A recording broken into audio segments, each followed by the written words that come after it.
बजे से और 6 बजे तक का जो समय है ये भजन के लिए बहुत लाभदायक है। इस समय अगर कोई निद्रा में रहता है तो ब्रह्मचर्य से हीन और कई तरह की मानसिक बीमारियां और शारीरिक अस्वस्थता ये आगे चलकर उसे घेर लेंगी। मानसिक बीमारियां, कई तरह से मन डराने लगेगा, कई तरह से मन में ऐसे कुभावनाएं जागृत हो जाएंगी। इसलिए हमारे ब्रह्म ऋषियों ने आज्ञा की है कि 4 बजे से तो उठ ही जाना चाहिए और 4 से 6 के बीच में, मान लो आप 4 से 5 के बीच में सोए रहे तो आप 5 से 6 के बीच में उठ जाइए। 4 से 6 के बीच के समय में आप उठ करके अपनी भागवतिक दिनचर्या करें।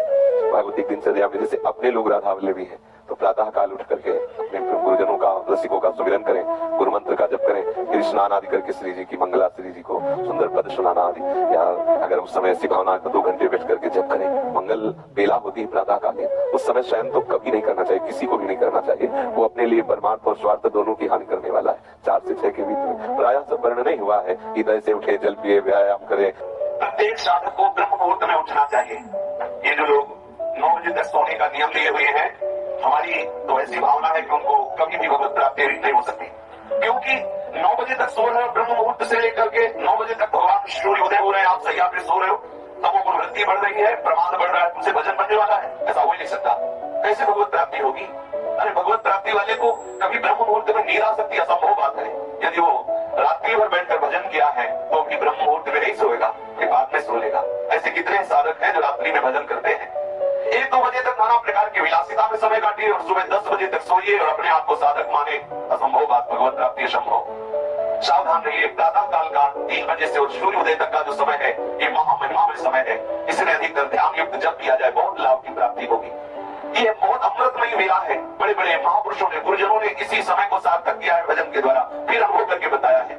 जो प्रातः कालीन 3 बजे से लेकर सूर्योदय तक भजन नहीं करते हैं वो दिन में भजन करें ऐसा नहीं लगता है तो क्यों तन्मयता पूर्वक भजन कर पाएंगे? ब्रह्म मुहूर्त में जब भजन होता है तो दिन भर का नशा चढ़ जाता है। जैसे समय से आप नशा कर ले तो दिन भर वो गुंजता रहता है, ऐसे ब्रह्म वेला पर यदि आपने गुरु मंत्र की तन्मयता 2-3 घंटे की तो 24 घंटे उसका नशा चढ़ा रहेगा। रात्रि में सोने के समय और प्रातः काल जग करके सूर्य उदय तक सतत भजन करें, मंत्राकार वृत्ति करें, ध्यान युक्त जप करें, फिर आप देखिए कैसा आपको लगता है। यदि आप बहुत ही शरीर स्वस्थ है और आपका अभ्यास बहुत कमजोर है तो भी सूर्य उदय होते होते आप उठ जाइए। सैया में लेटे हुए हैं, सूर्य उदय हो रहे हैं और आप साधक कहलाते हैं, बड़ी हंसी की बात है। बिल्कुल कदापि ऐसा ना, ये महापुरुषों के सिद्धांत बताए हुए हैं। प्रत्येक साधक को ब्रह्म मुहूर्त में उठ जाना चाहिए। यदि ऐसा संभव ना हो सके तो सूर्य उदय होते होते उठ जाना चाहिए। सूर्य उदय हो रहे हैं आप सैया में, वैसा कभी नहीं होना चाहिए। प्रातः कालीन जो भजन होता है वो बहुत रामबाण औषधि है। बार बार इसलिए कह रहे हैं कि आप बैठा लिए इस बात को। यदि हम बहुत जल्दी नहीं उठ सकते, 2 बजे नहीं उठ सकते, 3 बजे नहीं उठ सकते तो 4 बजे सब उठ जाओ। जो बेचारे रात्रि में सर्विस करते हैं आदि आदि को प्रणाम है, भगवान कृपा करे उनका भी भजन बने। और अपने लोगों को जिनको केवल भजन के लिए अवसर दे दिया प्रभु ने, कोई जिम्मेवारी नहीं, एकमात्र केवल भजन, तो आप तो ब्रह्म मुहूर्त में उठ जाए। आप ब्रह्म मुहूर्त में उठ करके श्री श्यामा श्याम की अनुराग रस में डूबने के लिए व्याकुल होकर भजन करें। नींद कैसे आ जाती है? नींद यही समझ में नहीं आता कि साधक भजन में बैठता है तो उसे नींद आ जाती, कैसे आ जाती है? कैसे आ जाती है? सोचो, हमारे प्रीतम हमसे मिले नहीं, हमें नींद सतावे, हमें आलस्य सतावे। आश्चर्य, कैसे साधना हो रही, कैसी उपासना हो रही, बोले हमें नींद आ जाती है, हम सो जाते हैं। कैसे नींद आ गई? अरे नींद के लिए लेटो की आ जाए तो नहीं आती। कितने ऐसे महापुरुष हुए जिनकी जीवनी देखी, पढ़ी, उनका संग किया, ऐसे भी संत मिले, कुछ क्षण के लिए देखा, क्यों केवल शयन मुद्रा में आसन में बैठे हुए देखा। देखो, बिना तन्मयता के वस्तु का बोध नहीं होता, चाहे जितना प्रवचन कर लो, चाहे जितना प्रवचन सुन लो। ये वस्तु का बोध प्रवचन करने से या प्रवचन सुनने से नहीं होता, उसका मनन करके आचरण में उतारने से होता है। साधक प्रातः काल जब उठे तो गुरुदेव को प्रणाम करके निश्चय करें कि आज हम पूरा का पूरा समय आराध्य देव में लगाने की चेष्टा करेंगे। जो पूर्व में हमसे त्रुटियां हुई हैं उनको आज नहीं करेंगे, अब नहीं करेंगे, ऐसी बात नहीं।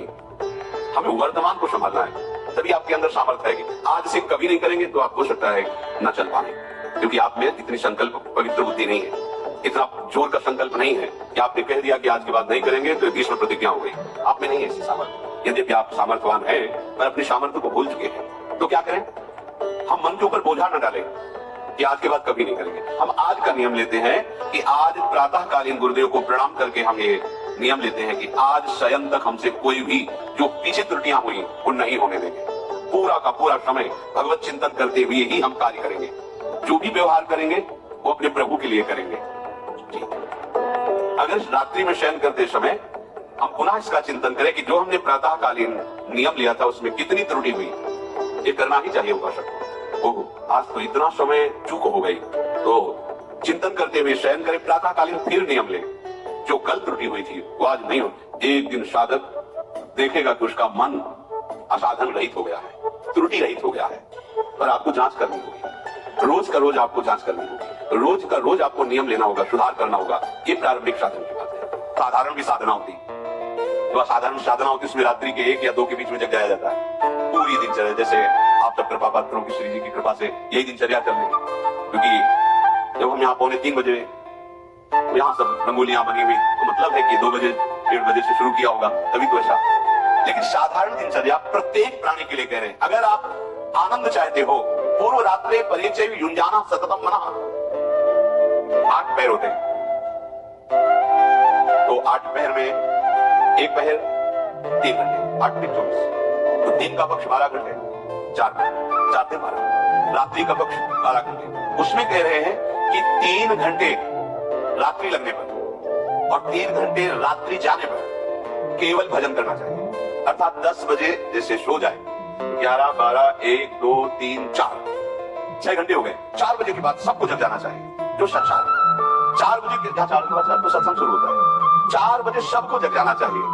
अगर आप 4 बजे नहीं जगते, सूर्योदय हो जाता है, आप सो रहे हैं, तो आपकी बुद्धि नष्ट होगी, आपकी आयु नष्ट होगी, अकाल मृत्यु होने की संभावना रहेगी, शरीर रोग ग्रसित होगा और दरिद्रता आपका पीछा नहीं छोड़ेगी। चाहे जितना रुपया कमा लो, तुम्हारा हृदय दरिद्र रहेगा। भावना में तुम कामना में दरिद्र ही रहोगे, जैसे इतना मिला तो और इतना, कभी शांति नहीं मिलेगी। ये भागवतिक सिद्धांत है। ब्रह्म मुहूर्त प्रातःकालीन 4 बजे सबको उठ जाना चाहिए। मुहूर्त का समय और उपासक शयन करें, बहुत बड़ी हानि है। मान लीजिए खूब सत्संग सुनते हैं आप सब जन, और बहुत कृपा है आपके ऊपर, लेकिन परिवर्तन नहीं हो रहा भाई। अगर आप 6:30 बजे, अच्छा नहीं, बिल्कुल अच्छा नहीं, बिल्कुल अच्छा नहीं। ये दिनचर्या तो बिल्कुल ठीक नहीं। आप लोग सावधान हो, जो भी हो सावधान हो जाइए। ये बिल्कुल आपके जीवन के लिए घातक दिनचर्या है। 2 बजे बहुत उत्तम है उठना, पर नहीं तो 3 बजे, आखिरी 4 बजे। साधक होके 4 बजे के बाद शयन कर रहा है, मुझे तो नहीं। किसी भी स्थिति में हमें लगता है कि दवा खवा दी जाए तो नहीं कहते, नहीं तो किसी भी स्थिति में कोई बीमारी, कोई भी ऐसा रोग अपना प्रभाव नहीं रखता जो दिनचर्या को बाधित करे। ये देखा है, लेकिन प्रवचन नहीं, देखा है, जीवन को देखा है। कुछ भी दिनचर्या में अपार सामर्थ्य देखा, अभ्यास में अपार सामर्थ्य।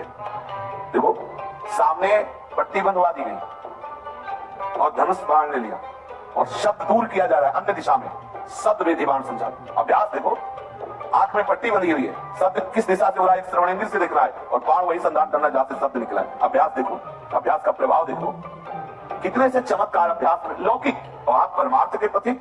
और आपका यह अभ्यास कि आप उठे और फिर सो गए, क्या मतलब? आपकी दिनचर्या क्या है? आप भगवद आश्रित, इसका मतलब प्रमादी थोड़ी है। आप भगवद आश्रित, इसका मतलब प्रपंची थोड़ी है।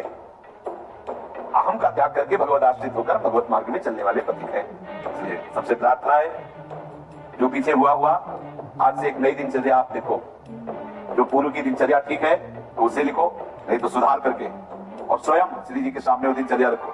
दिखाने की जरूरत नहीं है, बहुत बार देख लिए, बहुत बार रजिस्टरों में रखा हुआ है सब दिनचर्या। अभी आ जाएगा उठ के 2 बजे उठे, 3 बजे ये, 4 बजे वो, 5 हो सकता है जिस दिन लिखो उस दिन 2 बजे उठ जाओ, याद उठे, पक्का उठे, सत्य कह रहे हो, 2 बजे लिख दिया। इससे काम नहीं चलना। आप अपने को खुद साक्षी करके प्रभु के सामने और नियमावली में बांधो।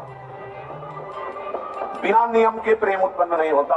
वो प्रेम की एक दशा है जो नेम को लेकर देती है। नियमावली आपकी दिनचर्या सही होनी चाहिए, आपकी नियमावली ठीक होनी चाहिए। अतः उठे, सबसे पहले गुरुदेव भगवान को प्रणाम करके गुरु प्रदत्त नाम मंत्र का स्मरण करें। फिर वृंदावन भूमि को प्रणाम करें, चाहे जहां हो, क्योंकि हमारा प्रेम धर्म धाम में विराजमान प्रिया प्रीतम के चरणारविंद का सेवा सुख है। सबसे पहले हम धाम को प्रणाम करते हैं, गुरुदेव के बाद धाम को प्रणाम किया, फिर अपनी दिनचर्या में नाम स्मरण करते हुए लगते हैं। जब स्नान कर ले, रज लगाते हैं, चरणामृत लेते हैं, तिलक रचना करते हैं।